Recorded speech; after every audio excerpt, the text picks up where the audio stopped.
I can't speak for anybody but myself and my own community. The community is a complete bubble. A bubble that can be comforting, a bubble that can be beautiful, but a bubble, nonetheless. Some people never venture out of that bubble. Maybe they'll go to university, then settle back down in their bubble, preferably a few houses away from their parents. Many people I know have never befriended anybody who is not Jewish, let alone somebody who is not Orthodox. When I was Orthodox, I attended a non-Jewish summer camp. I loved it, although it was incredibly difficult. You simply can't have a real, uninhibited, unpretentious friendship with somebody with hardly any common cultural reference points, or common entertainment. I found that when I gave away any kind of cultural ignorance, people suddenly patronized me, spoke down to me, infantilized me. If I hid what I didn't know, I felt confused, unsure of what was happening, and like a fraud. If I tried to make the conversation about my world, my Jewish world, I felt very much like the connection was again not equal. I was now some kind of fascinating, unusual, and rather ridiculous creature. I was unable to feel entirely at ease, entirely equal. It wasn't easy to form friendships that couldn't be rooted in a shared world. But it didn't matter, not really. You're fine in your own world, where everybody is just like you. From an early age, you're made aware that you're different. You're told to be tremendously proud of that difference, and to be just as proud of the ancient laws that govern your everyday. At weddings your voices chant, jubilant in ecstasy. You're hand in hand with friends as your muscles infuse with joy for Judaism in a way few could comprehend. There were so many intense interpersonal friendships, all accompanied with a thrill. We'd all stand in synagogue, deeply ensconced in the high drama and gossip of who wore what and which teacher showed up and who was at her bat mitzvah about why so-and-so left seminary, and wait, was that why she stood there as we danced at their wedding?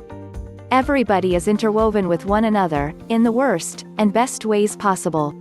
When my aunt was at her worst with her leukemia, they didn't know much, but devastatingly, they did know it was near the end.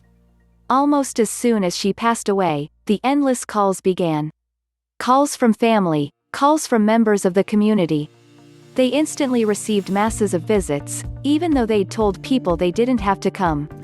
When I arrived there was so much food that I thought they'd moved out months' worth of food from storage.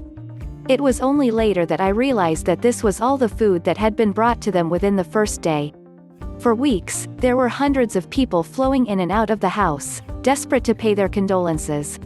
Shortly after her death, my family created a foundation in her memory to raise money for cancer research.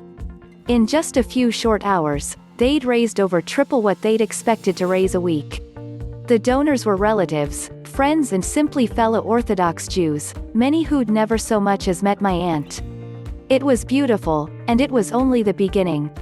It's true that the Orthodox community isn't very progressive, but they've got each other's backs. Which one? For whom? Single? Married? Children?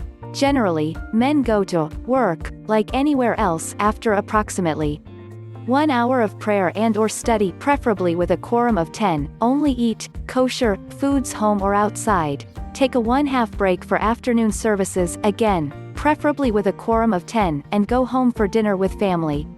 One more evening service, again, preferably with a quorum of 10, and some Torah study depending on family needs, obligations, etc.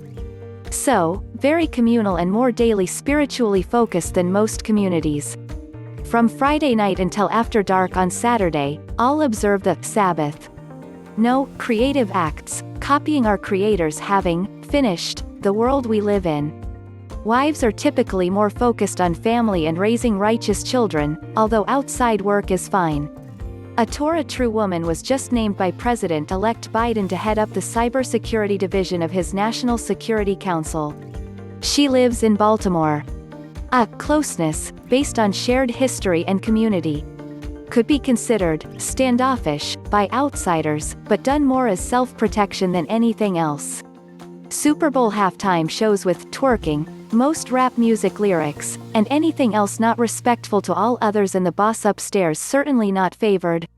I can only speak for Lubavitch Orthodox Jews. It's wonderful. I have a few friends that converted. They're happier now. Orthodox Judaism is all about learning Torah, loving God, serving God, loving your family and friends, and doing mitzvah good deeds with gusto. Caveat: I don't recommend interested people convert. It's not for everyone. There is the Messiah question too. I'm a firm believer that the Messiah will arrive in a few years, so please wait for him to sort out the details before you rush to convert. For those interested in Orthodox Judaism, learn how to keep Shabbat and the Moedim, God's festivals. Read the Torah in a Bible study with close friends and draw closer to God.